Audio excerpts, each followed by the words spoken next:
योगी के विधानसभा में वो 3 बयान जो विरोधियों को सोने नहीं देंगे। मेरा दायित्व बनता, मैं यहां नौकरी करने नहीं आया हूं, कतई नहीं।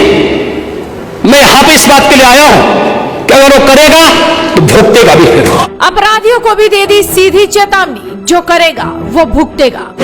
महिला सुरक्षा हमारे लिए सर्वोच्च महत्व रखता है।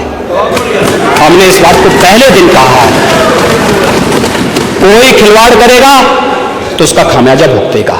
योगी की हुंकार सुन सपा कांग्रेस में मचा हड़कंप, सदमे में अपराधी।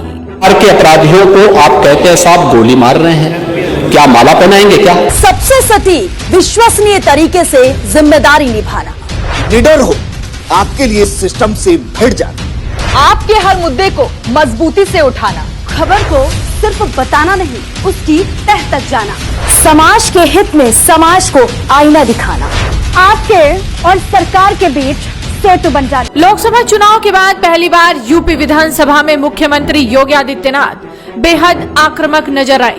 अनुपूरक बजट पर बोलते हुए सीएम योगी ने एक साथ सपा और पार्टी के भीतर के विरोधियों को भी सीधा संदेश दे दिया। गोमती नगर के हुड़दंगी हो या फिर अयोध्या में सपा नेता के रूप में अपराधी, योगी ने सबको अच्छे से रेल दिया। योगी की ये हुंकार सुन विपक्षियों के पसीने छूट गए तो अपराधी भीगी बिल्ली बन गए। विधानसभा में योगी ने वो 3 बयान दिए जो अब सोशल मीडिया पर काफी वायरल हैं। अपने भाषण के दौरान योगी ने कहा कि मैं यहाँ पर कोई नौकरी करने नहीं आया हूँ और ना ही प्रतिष्ठा पाने आया हूँ, ये सब मुझे मठ में ही मिल जाता। साथ ही उन्होंने कहा कि मेरे शासन में जो करेगा वो भुगतेगा।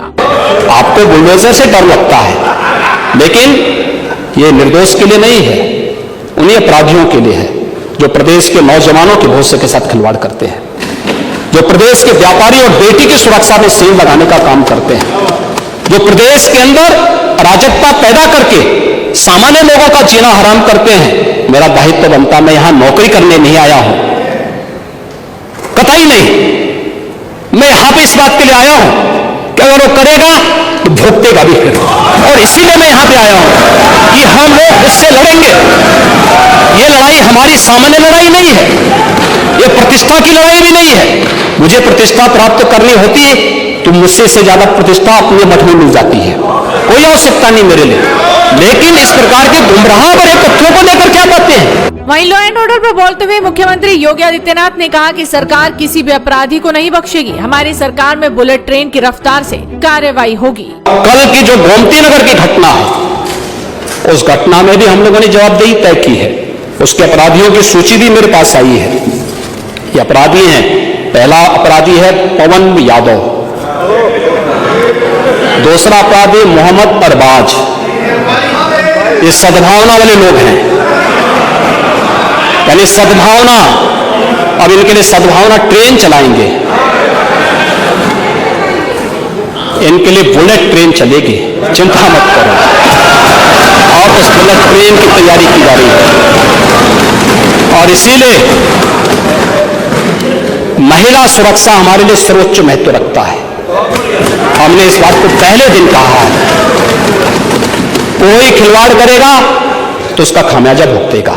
आपको बता दें कि लखनऊ के गोमती नगर में बुधवार को बारिश के दौरान एक महिला के साथ कुछ युवकों ने छेड़छाड़ की थी। इसका वीडियो आने के बाद से ही सरकार निशाने पर थी। हालांकि पुलिस ने तत्परता दिखाते हुए पूरे मामले में 4 लोगों को अब तक गिरफ्तार कर लिया है। वहीं योगी ने पूरे चौकी को ही सस्पेंड कर दिया है। वहीं अयोध्या में एक मोमीन खान नामक व्यक्ति ने 12 साल की नाबालिग से रेप किया और इस मामले को लेकर भी सीएम योगी विपक्ष पर खूब बरसे। अयोध्या का ये मामला है जिसमें अयोध्या में मोमीन खान जो समाजवादी पार्टी का नेता है, अयोध्या के सांसद की टीम का सदस्य है, 12 वर्षीय एक नाबालिग बच्ची के साथ दुष्कर्म का कृत्य में शामिल पाया गया। अभी तक समाजवादी पार्टी ने उसके खिलाफ कार्रवाई नहीं की है। मैं ये नहीं समझ पा रहा हूं कि ये सब क्या है। अब क्या ये कोई समाजवादी पार्टी ना बोले?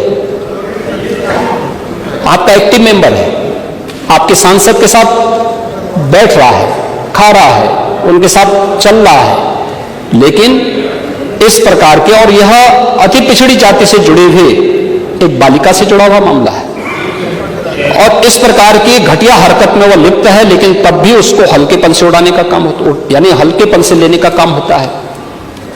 ये घटनाएं क्या दिखाती है? कल ही हरदोई में एक दुर्भाग्यपूर्ण घटना घटित हुई और हरदोई में घटित दुर्घटना में भी बीरे उर्फ वीरेंद्र यादव इस समाजवादी पार्टी का पूर्व जिलाध्यक्ष है। अब देखो किस प्रकार के व्यक्ति को आप जिलाध्यक्ष बना रहे हैं। 28 इस प्रकार के मामलों में व्यक्ति लिप्त है, समाजवादी पार्टी का पूर्व जिलाध्यक्ष है। कल एक अधिवक्ता की हत्या सरेआम इसके द्वारा करवाई गई है और इस प्रकार के अपराधियों को आप कहते हैं साहब गोली मार रहे हैं, क्या माला पहनाएंगे क्या? मुझे आश्चर्य होता है। अब इस प्रकार का तो एक ताजा उदाहरण है, इस समाज के लिए सबसे बड़े कलंक है, इस समाज का कोड है और इस कोड को जब तक हटाएंगे नहीं तब तक उत्तर प्रदेश की स्थिति को ठीक करने में कठिनाई होगी। अब आपको बता दें कि योगी के इस बयान के आखिर मायने क्या हैं। दरअसल उत्तर प्रदेश में चल रहे सियासी गतिरोध के बाद माना जा रहा था कि मुख्यमंत्री योगी आदित्यनाथ बैकफुट पर हैं। इसकी दो वजह बताई जा रही थी। पहली वजह पार्टी के भीतर ही योगी को आंतरिक विरोध का सामना करना पड़ रहा था। दूसरी वजह लोकसभा में बेहतरीन परफॉर्मेंस के बाद सपा उन पर लगातार हमलावर थी। लेकिन विधानसभा में इन बयानों के जरिए योगी ने उन सभी अटकलों पर विराम लगाने की कोशिश की है। योगी ने विधानसभा में इस बयान से अपने पुराने स्टैंड लॉ एंड ऑर्डर से समझौता नहीं को फिर से मजबूत किया। इतना ही नहीं, योगी विधानसभा में मुस्लिम और यादव को निशाने पर लेकर अन्य जातियों को भी गोल बंद करते दिखे। फिलहाल सोशल मीडिया पर योगी का ही बोलबाला है। इस खबर में फिलहाल इतना ही, लेकिन आपको एक खबर अच्छी लगी तो इस खबर को लाइक कीजिए और चैनल को फ्री में सब्सक्राइब करना बिल्कुल मत भूलिए।